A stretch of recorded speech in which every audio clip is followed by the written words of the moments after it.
How to reset camera settings on iPhone. To reset camera settings on your iPhone, first of all, go ahead and open up Settings from your home page. Here, you will be able to access all the primary settings of your iPhone.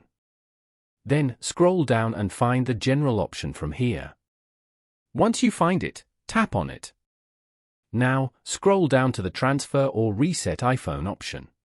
Before you reset your iPhone camera settings, make sure everything's ready to transfer to a new iPhone, even if you don't currently have enough iCloud storage to backup. From this page, tap on the Reset button at the bottom. A menu like this will appear on your screen. Then, select the Reset All Settings option from the menu. Once you've done that, the camera settings will be reset. By following these simple steps, you can easily reset camera settings on your iPhone. Thank you for watching. Please leave a like if this tutorial helped you, or leave a comment below if you have any questions related to the video.